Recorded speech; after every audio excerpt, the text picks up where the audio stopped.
Hey everyone, hope you guys are enjoying Monster Hunter Rise Sunbreak in whichever platform you're choosing to play it on.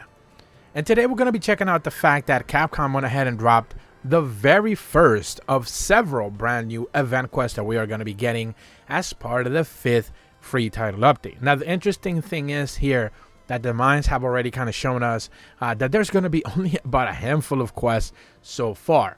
More are expected to come, of course. Perhaps there will be a hotfix patch around the end of May or so. Maybe they could be adding some more content that way, but for now it seems like some interesting things are in the horizon, and the first quest to showcase that is the latest endurance quest that they went ahead and dropped.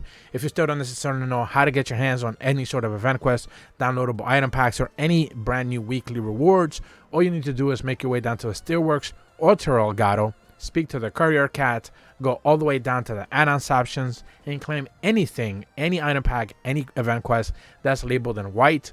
Basically, that is your claim option. You should be able to get plenty of brand new rewards, new items, and of course, the latest event quest, which is called And a Triple Scoop of Pain. This is an endurance event quest that I believe is Master Rank 6 that puts you up against a Camelios, Cuchella d'Ora, and a Teostra in the Citadel.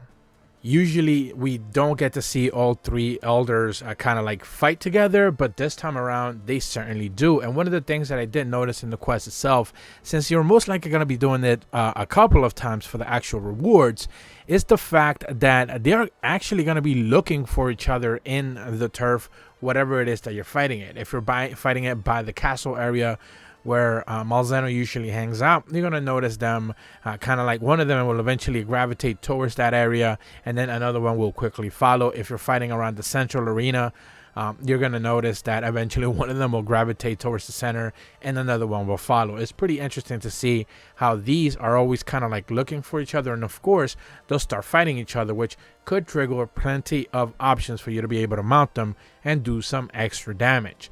Now, as far as the quest is specifically concerned, you don't necessarily have to fight anyone in order. And once you decide to engage with any one of them specifically, you're going to notice that they are going to be making their way, kind of like around the map, and one of them will eventually come and start bothering the other ones as you're fighting it. One of the things that we did notice specifically in one of the quests that we did is that we're fighting one and then another one came and then the other one came, and we were just killing them fast enough that you would be able to kind of chain them back to back. So one of the things you're also going to notice is that the health for each one of these monsters, because they're just normal elders, master rank, they are not risen, so they don't have extra health. They are not the boosted risen elder dragon versions either with the new attacks or anything along those lines, so therefore their health is relatively low. One of the things that we did specifically see with the addition of the 5th free title update is that the health for monsters, specifically with those new 4 monster targets through anomaly investigation quests, you're going to notice that those specific quests have had the health of each one of the monsters except the main target monster dropped severely. And this is something that we get to see specifically in this quest now being introduced, where all 3 monsters seem to have really lowered health and they're going to go down relatively fast. You might be able to take them down within 2 to 3 minutes if you have a decent enough pickup team, pug, and you'll be able to handle them with ease. So they don't have higher resistances, no higher damage here. By this point in time, these monsters are not really that much of a problem. They're still a little bit of a pushover because they are not anomaly investigation. Of course, one of the things that you want to keep your eyes peeled for is the rewards tab all the way at the end of the quest, since you are going to be looking at the quest bonus rewards, the third list, the third tab from the top to bottom, for a white piece of paper, rarity 9, called Bunny Ears Ticket. It says that this is a proof for slaying 3 elder dragons with fearsome powers used to forge cute layered armor. And you're going to be needing 3 of these pieces of paper. Now the thing here is, once again, Capcom for whatever reason decides to just give players only 1 per quest reward, and I never saw more than 1, so I'm gonna guess that these are locked to just 1 per quest, which means that you're gonna have to end up doing this quest 3 separate times. You're gonna need 3 of them to be able to craft the Lagambi layered armor option headpiece, which is something that they decided to showcase in the digital presentation event. All you're going to need is, of course, the 3 bunny ear tickets, some Chameleon's hardhorn, the Aura, Kushala the Aura hardhorn, and some Master Rank T-Ostra pieces. Relatively easy to do, especially if you're doing this quest. Shouldn't be that much of a problem.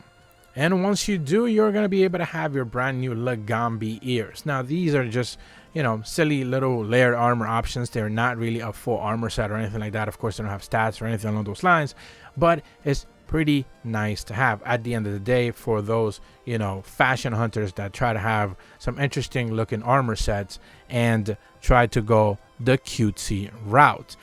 Now, one of the things that we do know, and I mentioned at the top of the video, is that there are several event quests that are coming later this month, and of course heading into next month, that will be adding some brand new difficulty parameters as well, and I'm certainly looking forward to talking about that. I'm going to be making 2 separate videos talking about when it comes to the stuff that we expect to get between now and the 6th free title update. The first video is going to be discussing pretty much all of the event quests. I'm going to try to get that video done before the end of the week, and after that we're going to be talking about EX Malzeno, or of course his official new name. I don't want to spoil it just yet because some people complain about spoilers, so we're going to wait a little bit longer before we can start talking about that. But certainly looking forward to being able to talk about that, since the data mines have provided us plenty of information as well on that.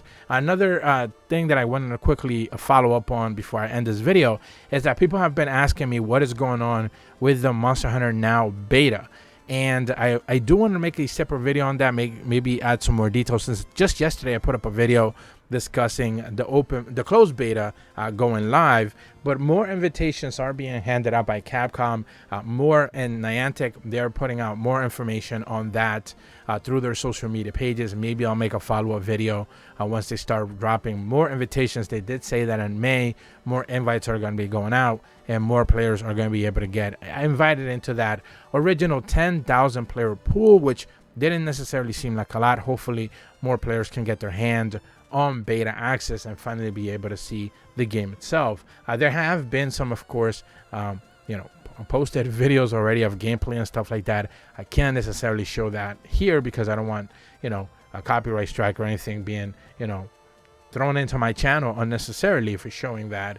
But there have been a couple of new monsters that have been showcased through the beta gameplay, so I certainly want to dig a little bit deeper on that. There's also a developer interview that I wanted to get to at a later date, showcasing some more information and some of the ideas that they're talking about regarding their post-launch plans. So it's interesting to see just what it is that Niantic is coming up with when it comes to Monster Hunter, instead of just, you know, treating it like Pokemon Go 2.0.